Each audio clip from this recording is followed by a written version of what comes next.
शोभा जी बोली, बहू तुझे जरा भी शर्म नहीं आती? कब से हमारी बातें छुपकर सुन रही हो? क्या यही तहजीब सिखाई है तुम्हारे घर वालों ने कि दूसरों की बातों को कान लगाकर सुनना? किसी की निजी बातों को इस तरह से सुनना अच्छी बात नहीं होती। दरअसल वंदना जी अपने मनपसंद सास बहू वाले सीरियल में डूबी हुई थी कि तभी दरवाजे की रिंग बजी।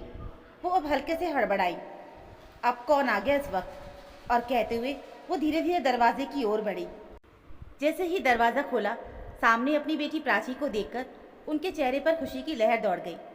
वो मुस्कुराकर बोली, अरे बेटी, तो कितने दिनों के बाद आई है, और भावुक होकर उसे गले से लगा लिया। घर के अंदर कदम रखते ही प्राची की नज़र हॉल में पड़ी, जिसमें सारे सामान जगह जगह बिखरा हुआ था। उसने तुनक कर कहा, माँ, ये क्या हालत बना रखा है घर का? प्रिया भाभी झाड़ू पोछा नहीं करती है क्या? दरअसल बहू तो घर की साफ सफाई करके ऑफिस चली गई है, लेकिन शोभा जी चने खाते हुए उसके छिलके ज़मीन पर ही गिराती जा रही थी।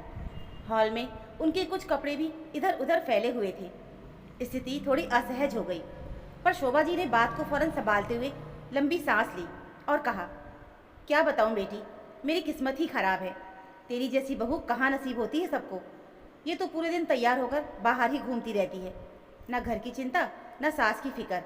और अब मेरी भी उम्र हो चली है, तू ही बता मैं अकेली कितना काम कर लूँगी। ये सुनकर प्राची अपनी माँ से बोली, कोई बात नहीं माँ, प्रिया भाभी ऑफिस से आएंगी तो मैं उनसे प्यार से बात करूँगी, उन्हें समझाऊँगी कि इस तरह घर गंदा रखना ठीक नहीं है।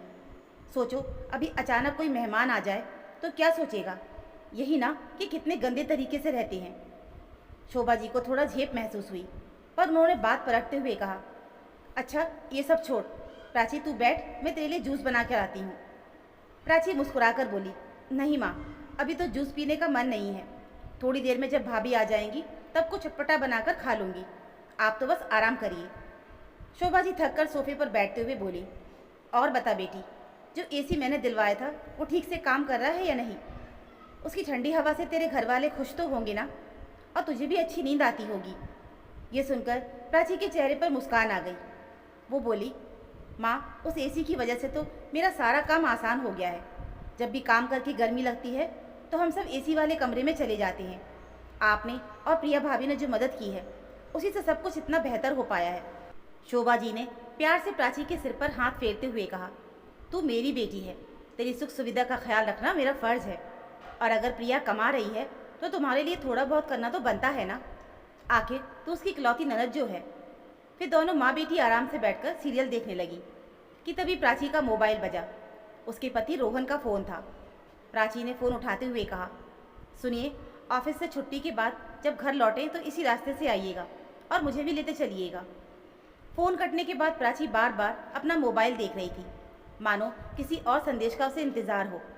तभी उसकी सहेली का एक मैसेज आया जिसमें फ्रिज की तस्वीर के साथ लिखा था, देख प्राची, मैंने नया फ्रिज लिया है, पूरे 40,000 का है, गर्मी में ये ज़रूरी था। मैसेज पढ़कर प्राची ने एक गहरी सांस ली और माँ को मोबाइल दिखाते हुए बोली, माँ देखो, मेरी सहेली ने 40,000 का नया फ्रिज खरीदा है। क्या करे, इतनी गर्मी जो पड़ रही है, लेकिन मेरी किस्मत में ये सब सुख कहाँ है।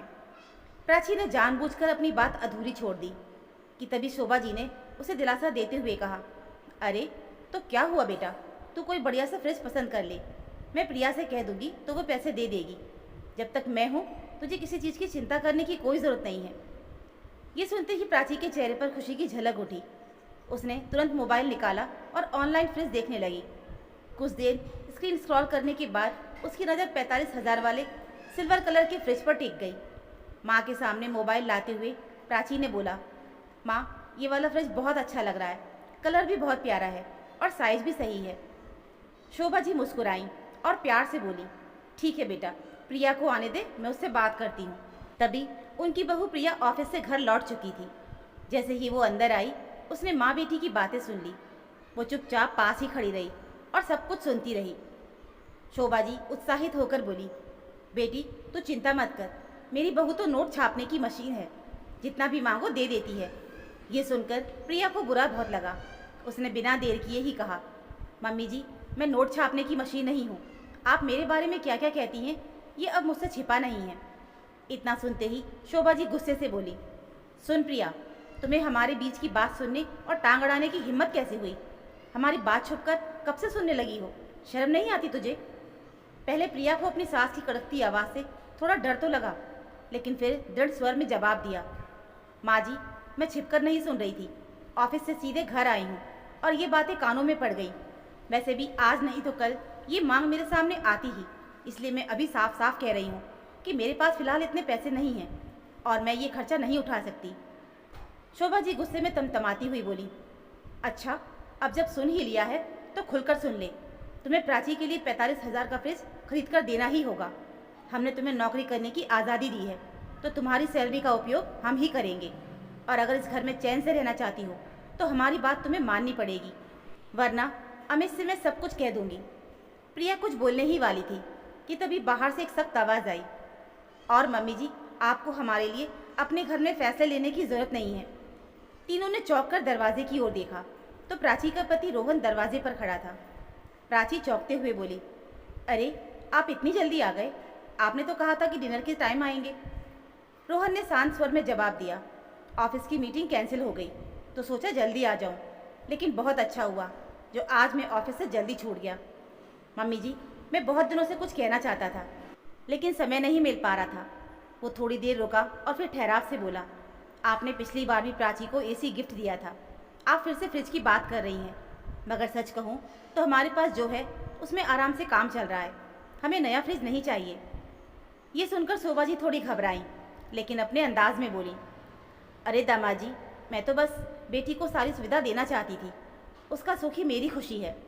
इस पर प्राची भी तुनक कर बोली, अगर मेरी माँ मुझे कुछ देना चाहती है तो तुम्हें परेशानी क्या है? प्रिया एक कोने में खड़ी ये सब बातें हैरानी से सुन रही थी, लेकिन वो कुछ बोली नहीं। माहौल भारी होता जा रहा था। रोहन ने स्वयं से लेकिन दृढ़ स्वर में जवाब दिया, माफ़ करिए मम्मी जी, अगर आपकी बेटी को हर सुविधा के साथ एक आलीशान ज़िंदगी चाहिए तो उसकी शादी किसी अमीर घर में करनी चाहिए थी। मैंने कभी नहीं दिखावा किया। मेरे घर में जो है जैसा है उसमें ही जीना होगा। हम मेहनत से ईमानदारी से आगे बढ़ना चाहते हैं, उसके लिए इंतज़ार करना पड़ेगा, धैर्य रखना पड़ेगा, और सबसे ज़रूरी बात, बचत की आदत डालनी होगी। आप अपनी बेटी से जितना प्यार करती हैं, मैं भी अपनी पत्नी से उतना ही प्यार करता हूँ, लेकिन हर बार मायके की इस तरह मदद लेना मेरे आत्मसम्मान को ठेस पहुँचाता है। कृपया आगे से ऐसा ना करें, क्योंकि इसमें सिर्फ मेरी नहीं, हम दोनों के रिश्ते की बदनामी होती है। प्राची की आंखों में आंसू आ गए। वो रोते हुए बोली, तुम कैसे इंसान हो रोहन? तुम तो मेरी कोई ख्वाहिश पूरी नहीं कर पाती, और जब माँ मुझे कुछ देना चाहती है तो तुम उसमें भी रुकावट डाल रहे हो। रोहन ने उसकी बात बीच में ही काट दी, लेकिन शांत और ठोस आवाज़ में कहा, सच में सोचो जरा, क्या मैं तुम्हारी कोई ज़रूरत अनदेखा करता हूँ? हर हफ्ते तुम्हारी जिद होती है कि बाहर चलो, बाहर का खाना खाते हैं। मैं अपनी पसंद का सुख ध्यान छोड़कर तुम्हारी हर मांग को पूरी करता हूँ। वो थोड़ा रुककर गंभीरता से बोला, लेकिन अब सुनो प्राची, अब तुम मेरी पत्नी हो तो मेरी हैसियत के हिसाब से जीना सीखो। अगर महंगी चीज़ों में इतना शौक है तो खुद कोई जॉब ढूंढ लो, ट्यूशन पढ़ा लो, कुछ ऑनलाइन कर लो।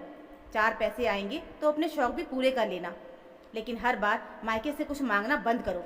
इसमें मुझे भी तकलीफ़ होती है और मेरा आत्मसम्मान आहत होता है। प्रिया एक कोने में खड़ी रोहन की बातें सुनकर उसके चेहरे पर गर्व और राहत के मिश्रण साफ झलक रहे थे। वहीं प्राची और शोभा जी का चेहरा उतर गया। दोनों की गर्दन शर्म से झुक गई थी।